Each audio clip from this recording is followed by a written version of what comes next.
கண்டிப்பாக பேசுங்க பேசுங்க. நல்ல பாடல்ல. நல்ல பாடல்.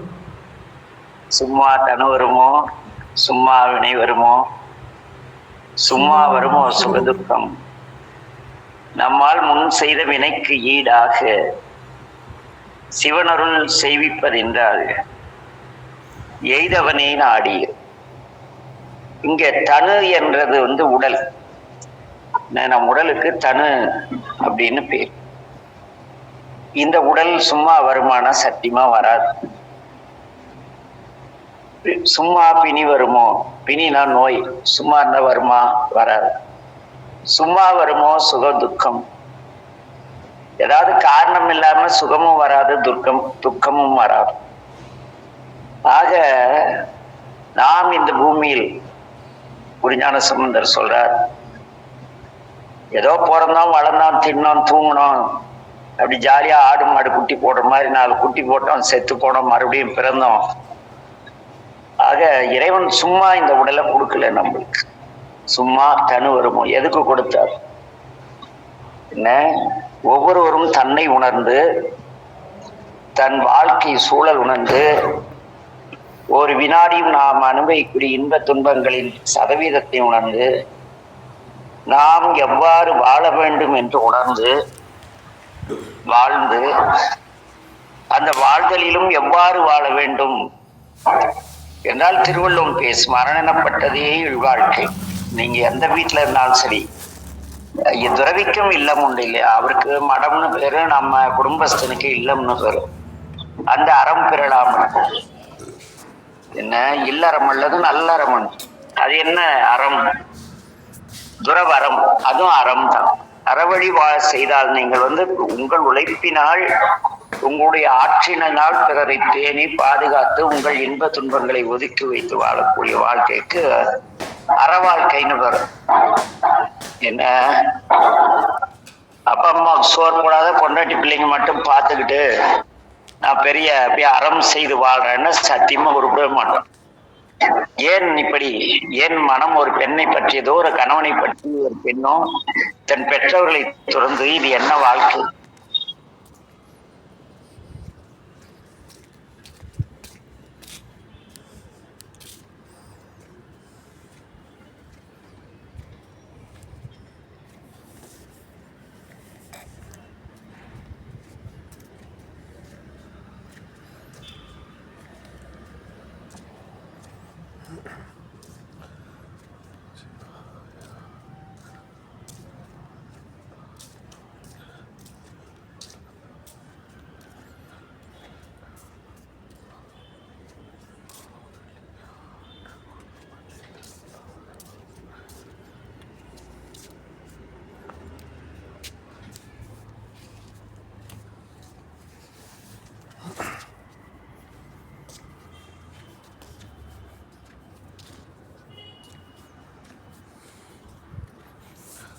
ஐயா ஒரு நிமிஷம் எல்லாம் காத்துருங்க. ஐயா வந்துடுவார், லெஃப்ட் ஆகிட்டார், அதை மறுபடியும் ஜாயின் ஆயிடுவார்னு நினைக்கிறேன்.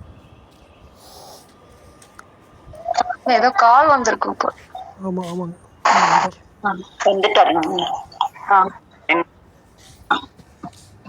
இந்த ஆள் இப்படி பண்ணா நான் எப்படியோ வகுப்பு எடுக்கிறது? சும்மா தனு வருமோ? கேக்குதுங்களா ஐயா? சிறப்பா கேக்குது. சொல்லுங்க. சும்மா தனு வருமோ சும்மா வினை வருமோ, சும்மா வருமோ சுகதுக்கம், நம்மால் முன் செய்த வினைக்கு ஈடாக சிவன் அருள் செய்விப்பதென்றால் எய்தவனே நாடி. அது என்ன? சும்மா தனு வருமோ சும்மா வினை வரும். தனுனா உடல், வினை. ஆக அந்த சும்மா தனு வருமோ, அப்ப எது? இந்த உடல் சும்மா கொடுக்கல இறைவன்.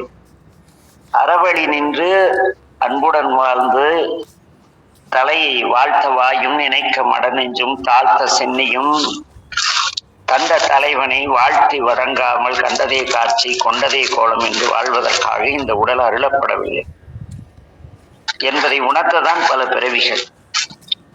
உள்ளாகி கூடாய் புழுவாய் எல்லா பிறவியிலும் இறை நினைப்பு இருந்ததா என்று அப்படியே இருக்கும். ஆனால் உணர்ந்தோமா என்பது கேள்வி. என்ன அப்படி உடல் உடல் என்றுதான் சொன்னார், மனித உடல்னு சொல்லல. புல்லிலிருந்து மனிதம் வரைக்கும் யானை வரைக்கும் எல்லாமே உடல் தனு. எல்லாவற்றுக்கும் நோய் உண்டு, பிறவியே நோய். அந்த நோயை பத்தி நம்ம கவலைப்படுறதில்லை. பசி நோய்க்கு போய் சோறு திங்கிறோம், உடல் நோய்க்கு போய் மருத்துவம் பார்க்கிறோம். பிறவி நோய் பற்றி யாரும் சிந்திப்பதில்லை. ஆக சும்மா தனு வரல, இறைவன் கொடுக்கல. பிறவி பிணியும் அந்த பிறவியினால் வரக்கூடிய பிணிகளும் இறைவன் காரணமின்றி தரவில்லை. அதே போல சுகதுக்கம் இது எல்லாமே தொடர்புடையது. முதல்ல உடலுக்கு உயிருக்கு பிறவி பிணி, உடலுக்கு உடல் சார்ந்த பிணி நோய். இந்த உடலும் மனமும் சேர்ந்து எதை தீர்மானிக்கிறதோ இது சுகம் என்று நினைத்தால் இல்லறத்தாருக்கு அவர்கள் குடும்ப வாழ்க்கை சுகம், துறவிக்கோ அது துக்கம். இல்லறத்தானுக்கு துறையுடைய வாழ்க்கை சுகமாக இருக்கும் என்ற எண்ணம் என்ன, தன் குடும்ப வாழ்க்கை துக்கம். இப்படி எண்ண சிதைவுகள் மாறி மாறி பல பிறவிகள் ஏன் வந்தது? சும்மா தனு வருமோ, சும்மா வினை வருமோ, சும்மா வருமோ சுகதுக்கம். நம்மால் முன் செய்த வினைக்கு ஈடாக சிவன் அருள் செய்விக்கிறது.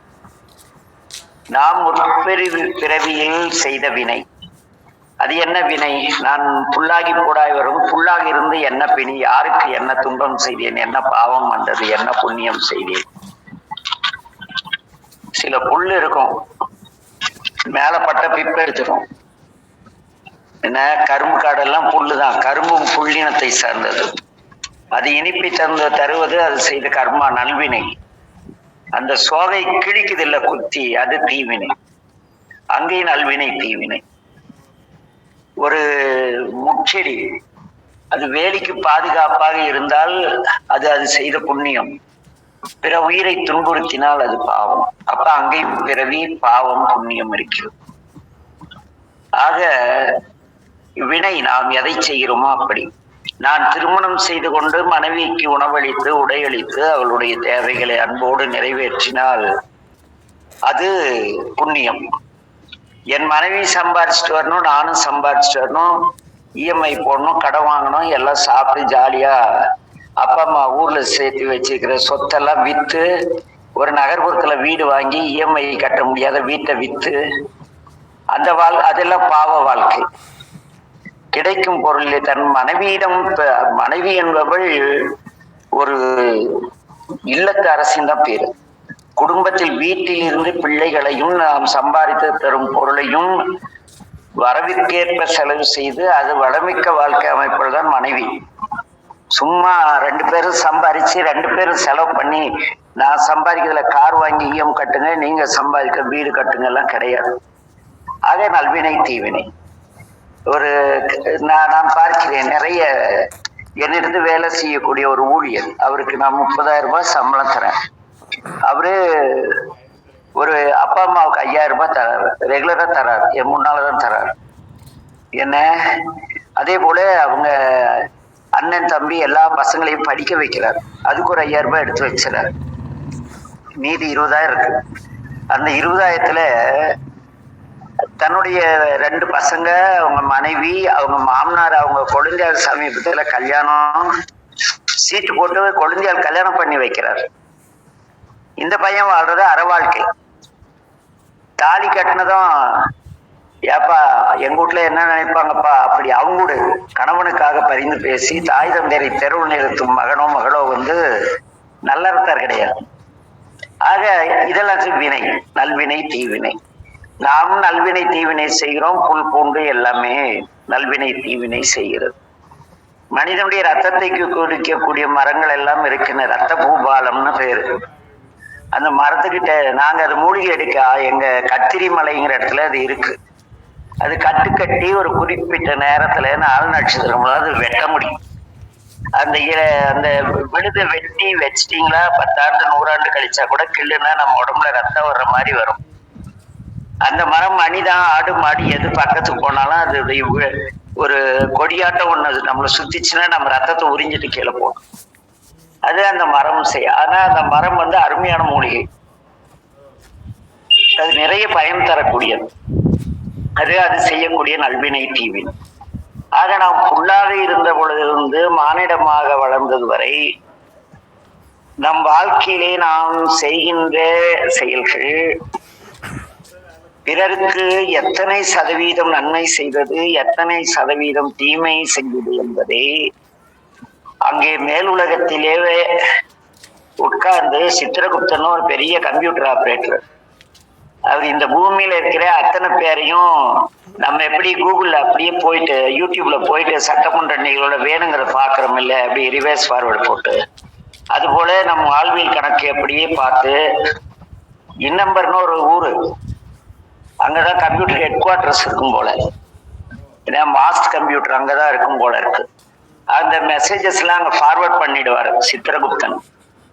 என்ன அவரு அதை பார்த்துட்டு அதனுடைய கணக்கு வழக்குல தர்மராஜான்னு ஒருத்தர் இருக்காரு, அவரு தான் வந்து கம்பெனி இந்த ப்ராடக்ட்ஸ் எல்லாம் இந்த மனிதர்கள் விலங்குகள் அது இதெல்லாம் செஞ்ச நல்வினை தீவினைக்கேற்ப அந்த ப்ராடக்டை டீப்ரமோஷன் பண்ணி உருக்கி மறுபடியும் புல்லாகி கூட அனுப்புறதா இல்ல மனிதரில் நல்ல மனிதரா அனுப்புறதா அல்லது ரவுடியா அனுப்புறதா அவர் தான் தீர்மானம் பண்றாரு.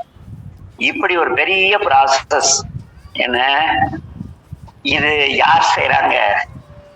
இந்த உடல் சாமி கொடுத்தார், இந்த பிறவி பிணி நம்ம தேடிக்கிட்டது, சாமி கூட இருக்கிறப்ப சாமி நினைப்பே இல்லாம இருக்கிறது. என்ன அப்புறம் பிரிந்து வந்த பிறகு பாலா போன கடவுள் எங்க போச்சோ தெரியலன்னு திட்டுறது.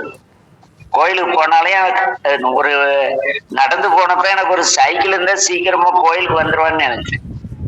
அப்புறம் பார்த்தா கார் கொடுத்தா கூட ஒழுங்கா கோயில் போலன்னா யார் குற்றம்?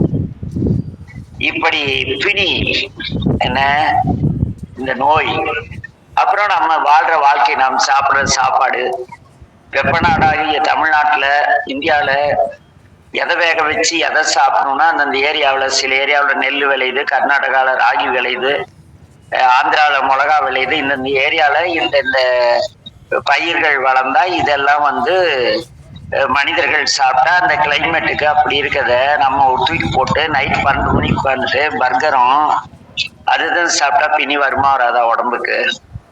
அதுபோல இந்த பிறவியாக பிணிக்கு நம் மனதில் உள்ள எண்ணங்கள் வந்து உணவாக்கி நம்மை பிறவிக்கு ஆழ்த்துகிறது. ஆக சும்மா பிணி வருமோ, சும்மா வினை வருமோ, நாம் ஒரு பிறவியில் செய்த வினைகள் கர்மாவின் பலனாக இறைவன் என்ன செய்கிறார்?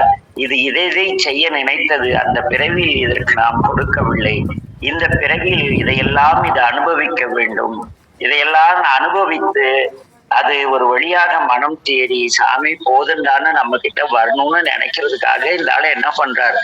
இவ்வளவு பெரிய யூனிவர்ஸ், 9 கோள்கள், ஒரு மனித உயிர் பூமிக்கு, ஒரு உயிர் பூமிக்கு வந்து வாழ எவ்வளவு பெரிய ப்ராசஸ் நடக்கு தெரியுமா? அடே சாமி, ஒரு பெரிய பிரபஞ்சம், ஒளிவடிவான ஒரு இறைவன், அந்த ஒளிவடிவான இறைவன் உடன் தோன்றியது இந்த உயிர். இது வாழ இது பல்வேறு உலகங்களை படைக்கிறார். 101 கோடியின் மேற்பட விரிந்த நம்பர் அத்தனை உலகம் படைக்கிறாரு. 101 கோடி அதுக்கு மேலே இருக்கான். அங்கங்க போயிட்டு ஒரு பக்கம் இன்பமே வடிவான மனிதர்கள், உதாரணத்துக்கு எடுத்துட்டா இந்த தேவலோகம்னா இன்னைக்கு சினிஃபீல்டு, சினிமா எடுத்துக்கலாம். அங்க போறவெல்லாம் அங்க போய் சேர்ந்த பிறகு படாத கஷ்டப்பட்டு ஒரு நடிகையாவோ நடிகனா ஆயிட்டா அவங்க வாழ்க்கை முழுக்க சாவர வரைக்கும் அது ஒளி உலகம் வந்து லைட் எரியறப்ப மட்டும்தான் அவங்க மகிழ்ச்சியா இருப்பாங்க. அது முடிஞ்சா நரகம்தான். அது போல இந்த ஆளு என்ன பண்ணுவார்? இந்திரனா அப்படி இப்படி எல்லாம் படைச்சு ஏதோ பண்ணிட்டு கடைசியில என்ன பண்ணுவார்? பல்வேறு உலகங்கள் படைத்து நம்மை ஆட விட்டு ஓட விட்டு. என்ன இன்னைக்கு ஒருத்தர் கேட்டாரு, என்னங்கய்யா நான் 19 வயசுல இருந்தப்ப பார்த்த மாதிரியே இன்னும் இருக்கீங்க, டே நீ ஆடிட்ட, கல்யாணம் பண்ணி அல்லது தனி அடிச்சு எதோ பண்ணி நீ ஒரு வழியா இப்படி ஆயிட்ட, நான் எதுவுமே பண்ணல, அதனால இப்படி இருக்கேன், பல்லு மட்டும்தான் போயிடுச்சு, கட்டினா சரியாயிடும் அப்படி ஜாலியா பேசிட்டு. என்ன நாம் செய்யும் வேலைகள், என்ன கர்மாக்கள், வினைகள், வினையின் பயனாக உடல் நல்லா இருக்கும் அல்லது கெட்டு போகும். அதுபோல இந்த பிறவி கெட்டு போகும் அல்லது பிறவி வரும். அதனால என்ன சொல்றார்? நாம் பிறவி செய்த வினைகளின் கர்மா பலனாக இறைவனர்களால் இந்த ஒவ்வொன்றும் நமக்கு வந்து சேர்கின்றன. சரி, அப்படின்னா நான் என்ன செய்யறது, இதுல இருந்து எப்படி வெளிவருவது என்று பார்த்தால், எதற்காகவும் கவலைப்படாமல் எல்லாம் இறைவனுடைய செயல் என்று தெளிவாக ஆசானின் மூலம் உணர்ந்து அந்த மெய்நெறியிலே நின்று இங்கு நடக்கின்ற அனைத்தும் சிவன் செயலால் நடைபெறுகின்றன, என் செயல் ஒன்றும் இல்லை என்று வருவதை அமைதியோடு ஏற்றுக்கொண்டு வாழ்ந்தால் நமக்கு இந்த தனுவும் பிணியும் சுகதுக்கங்களும் மற்றும் எதுவுமே வராது என்பது இந்த பாடலின் பொருள். சும்மா தனு வருமோ, சும்மா வினை வருமோ, சும்மா வருமோ சுகதுக்கம், நம்மால் முன் செய்த வினைக்கு ஈடாக சிவனருள் செய்விப்பதென்றால் எய்தவனை நாடியிரு, சிவனை நாடியிரு. தனு என்பது நம்முடைய உடல், பிணி என்பது நோய்.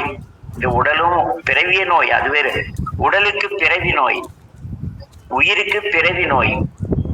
உடலுக்கு அது சார்ந்த காய்ச்சல், குளிர், புற்றுநோய் வரைக்கும் எல்லாம். அப்புறம் சுகம், அடுத்து துக்கம். சுகம் வந்தால் துக்கம் வரும், துக்கம் வந்தால் சுகம் வரும், மாறி மாறி.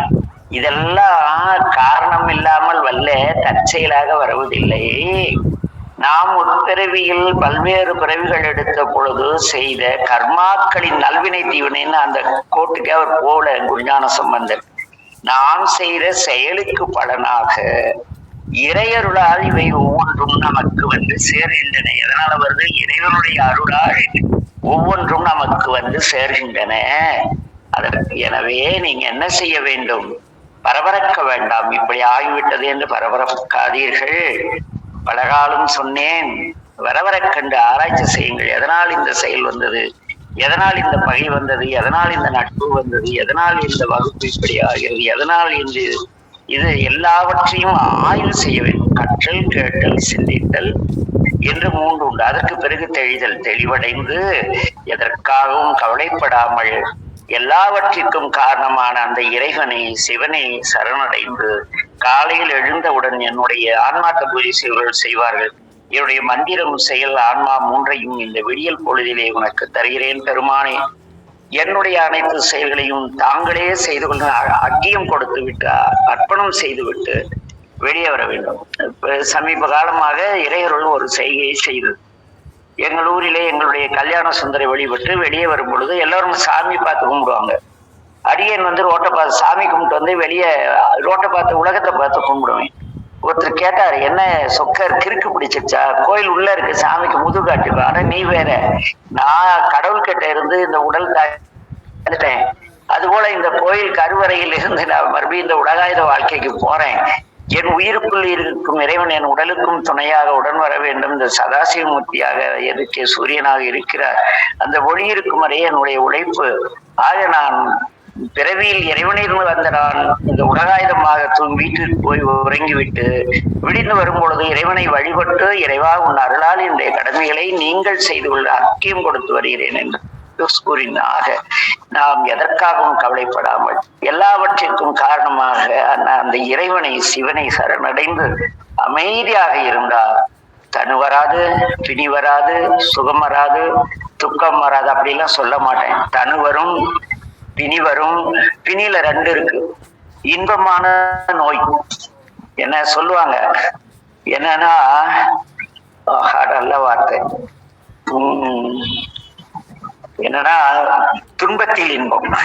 சித்தாந்தத்துல சொல்றோம் இல்ல, அது மாதிரி துன்பத்தில் இன்பம், இன்பத்தில் துன்பம் என்பது போல பிணி வரும். அந்த பிணியே நமக்கு மருந்தாகும். கசப்பு மாத்திரம்தான் அது என்னாவது நோய் நீக்குது. அது போல பிணி வராது, பிணி வரும், சுகம் வரும், துக்கம் வரும்.